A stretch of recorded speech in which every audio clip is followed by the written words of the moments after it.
Hello, I'm Isabella, and I'm about to celebrate my 29th birthday. This year marks 4 years since I married my husband, Larry, who's 2 years older than me. Our son, Roger, just turned 3. I used to work full-time, but after Roger arrived, I switched to a part-time role at the same company so I could better balance work and family life.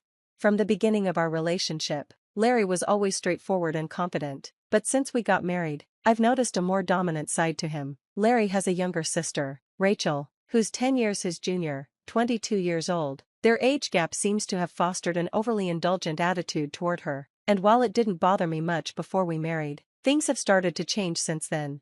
Rachel's visits, once charming, have become frequent and unannounced. She often arrives empty-handed, expecting hospitality without any regard for us, and, when she does visit, Larry expects me to serve her without question. She speaks to me as if I'm invisible, addressing Larry with a casual, "Hey, brother, I'm here again." Despite not planning for extra guests, I find myself serving dinner to Rachel and Larry. Larry, instead of showing any understanding, criticizes me in front of her, insisting that I should have been more thoughtful. Though Rachel apologizes in words, it's clear she relishes the preferential treatment from Larry. After dinner, they leave the table a mess and move to the living room, leaving Roger and me largely ignored, treated more like staff than family. One evening, just as Roger and I were about to take a bath, Larry interrupted loudly, demanding I go out and buy a gâteau for Rachel, because she wanted it right now, despite it being late. Reluctantly, I agreed, taking Roger along with me to the shop. While we were out, I overheard Larry and Rachel criticizing me, questioning Larry's decision to marry me. Roger, though too young to understand fully, sensed the tension. To lighten the mood, I asked him about the gâteau, and his excited choice, a fruit-covered one, helped distract us from the discomfort. We managed to find both the gâteau Rachel wanted and the one Roger picked just before the shop closed. When we returned and served them, Rachel pointed at Roger's special gâteau and claimed it for herself. Before I could respond, Larry took it from Roger and handed it to Rachel. Dismissing Roger's protests, Larry justified his action by saying he'd paid for the gâteau, so he had the right to decide who gets which one. At that moment, I couldn't hold back any longer. I voiced my frustration loud and clear. Larry responded by threatening divorce. Roger, who had been crying, tried to ease the tension by saying, "Mom, I love gâteau with strawberries too. It's delicious." As he ate a piece of the gâteau meant for Rachel, seeing Roger suffer was too much for me. I quickly moved him to another room where he could enjoy his gâteau in peace. In the other room, I could hear Larry apologizing to Rachel, regretting his behavior, but I stayed silent, choosing to focus on Roger's well-being. Watching him happily eat his gâteau was a small comfort. Afterward, we decided to take a late bath and sleep in Roger's bed.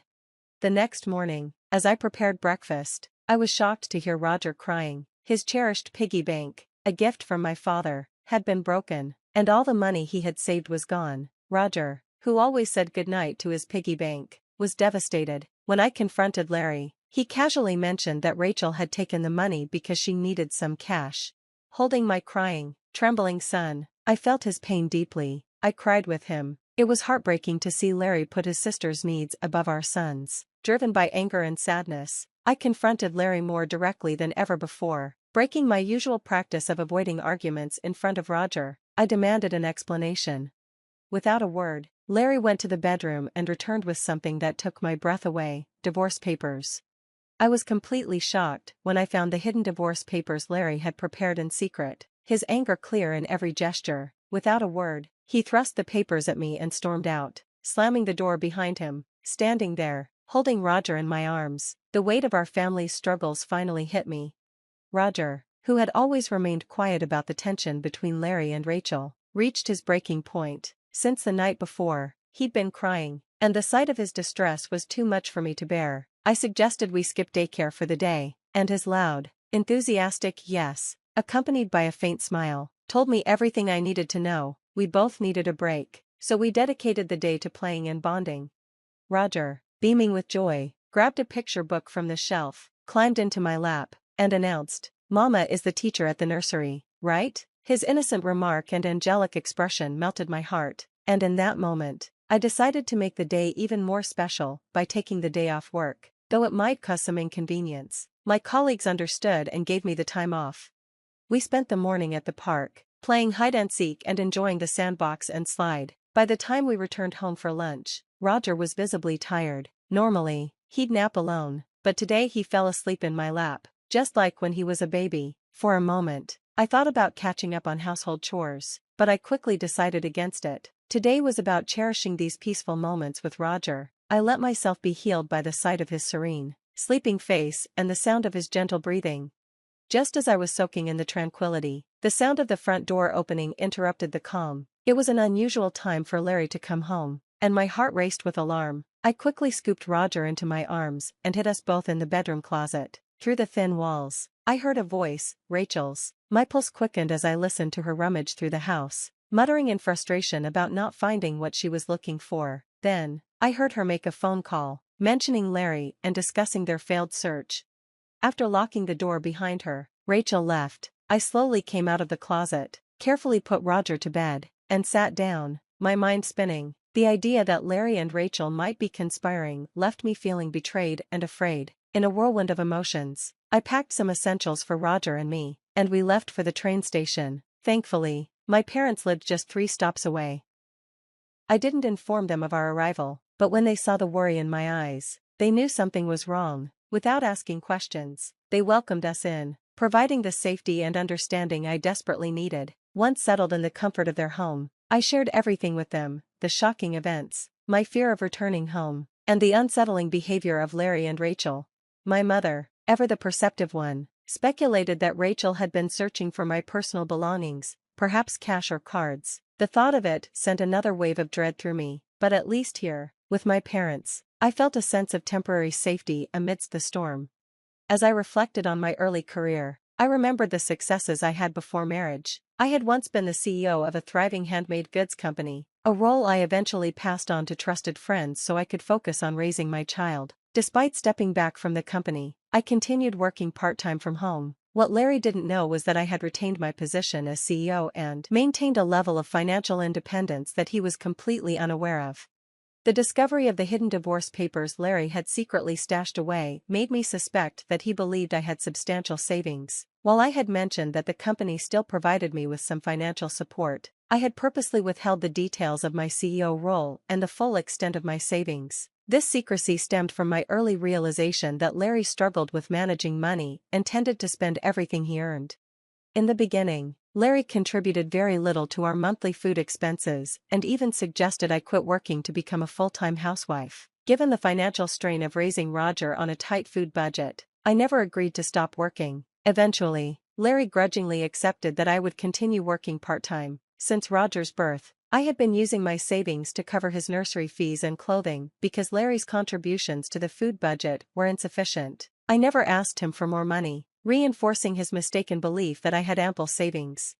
Considering Rachel's apparent need for money and Larry's misconceptions about my financial situation, it seemed likely that they were searching for my cash cards to safeguard against any potential financial intrusion. I had a separate savings account for Roger, into which a portion of my salary was directly deposited each month. Despite their efforts, they wouldn't find any cash cards, as I always kept my valuables with me. However, the ongoing issue of Rachel's unauthorized entries into our home, potentially with Larry's help, remained deeply troubling. Taking my father's advice to heart, I decided to secure my valuables, including my cash cards, in my parents' safe. As I pondered their motivations, Roger approached my father, tears in his eyes, distraught over his broken piggy bank. The incident highlighted not only their financial invasion but also the emotional toll it was taking on my son. My father was incensed by the news of Roger's broken piggy bank and his lost savings. Vowing to confront Larry, my mother, however, suggested a more cautious approach, finding out their motives first, as rash accusations could make us look guilty in the eyes of the law, potentially tipping the scales in Larry's favor during a divorce. To better understand their intentions, I decided to secretly record their conversations. I consulted a lawyer who was a friend of my father's before heading back to our home that evening. As I began preparing dinner, I strategically placed my phone face down on the kitchen counter to discreetly record. Larry came home earlier than expected and immediately started questioning me about my cash cards. His questions were probing, and when I remained silent, his demeanor grew increasingly agitated. He demanded that I hand over the money. I earned money from my part-time job to support his sister, but when I refused to give him more, Larry erupted in anger. He shoved the signed divorce papers towards me, accusing me of living off his money and claiming there was no need for me to save for Roger. His harsh words even suggested that he valued Rachel more than our son.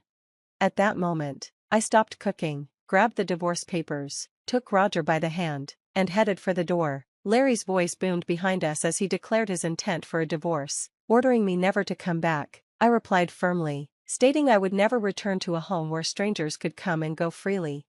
Once outside, I received numerous messages and calls from Larry, all of which I ignored. I turned off my phone and sought refuge at my parents' house. There, I shared the recording and the divorce papers with them. While I confessed that I no longer had any love or affection for Larry, my primary concern was for Roger. My parents, fully supportive of whatever decision I felt was best, acknowledged the potential emotional impact a divorce could have on him. As we discussed these heavy matters, Roger, unaware of the full extent of the situation, mentioned he was hungry. Seeing my distress, my mother kindly stepped in to make burgers, his favorite meal. Overwhelmed by emotions and grateful for the supportive environment my parents provided, I couldn't hold back my tears as my mother served Roger his meal with a warm, reassuring smile. As my mother prepared the burgers, Roger and I were reminded that we could always find comfort and joy with family. Taking a big bite, Roger's face lit up with delight, and he praised his grandma's cooking, saying he wished he could have her burgers every day. Smiling, I told him the secret ingredient was the love we all shared for him. In a heartwarming gesture, Roger took another large bite and then offered it to me. His simple act of sharing moved me to tears, despite my efforts to hold them back. Noticing my tears, my father reassured Roger that they were tears of happiness, not sadness. Understanding this, Roger hugged me tightly, and I saw my father's eyes brimming with emotion, reflecting the deep value of family. In this comforting atmosphere, I explained to Roger how precious family truly is. Surprised, he asked if Dad thought only Rachel was family. My father gently confirmed that this wasn't the case and asked Roger if he would like to live with us. With a joyful laugh, Roger happily agreed, bringing smiles to everyone's faces. Amidst these tender family moments, I realized that it was time to part ways with Larry, though the decision was tough, and the thought of discussing the divorce weighed heavily on my heart. Roger seemed to intuitively understand the need for change. He even playfully called our older pet dog his younger brother. The next day, we began formalizing the divorce proceedings with the help of a lawyer who was a friend of my father. As we set the legal wheels in motion, my father and Roger shared comforting laughs, lightening the mood. I spent time reflecting on my childhood and the strength I had gained from my family. The following day, I checked my phone and found it overwhelmed with over 180 calls and messages from Larry, revealing his emotional turmoil. Exhausted by the barrage and needing clarity, I turned off my phone. With the lawyer's assistance, we explained the entire situation to my parents, uncovering that Rachel had accumulated significant debt due to a gambling and shopping addiction, further complicating the already strained family dynamics. Larry had secretly assumed the role of guarantor for Rachel, planning to use my savings to cover her debts. The lawyer informed us that the divorce papers had already been submitted. Larry, overwhelmed by the reality of the situation, broke down when he realized the divorce was final. Despite anticipating disagreements over child support, he agreed to pay $145 per month for Roger's upkeep. In a later conversation, Larry's tone was markedly calmer. He admitted to his financial manipulations and shared his complicated feelings about his responsibilities toward Rachel. I remained firm in my decision to move forward without reconsideration. As I heard his faint sobbing, he wished me happiness before ending the call. Resolute, I discussed future plans with my parents and decided it would be best for Roger and me to stay with them until he was older. I resumed my full-time role as president of the company, reaffirming my commitment to a stable and secure future for myself and my son. Later, I learned that Larry and Rachel had explained the situation of the divorce and Rachel's debts to their parents, leading to their disownment. Today, I find immense joy and peace in being surrounded by my loving family, far removed from the turmoil of my past with Larry.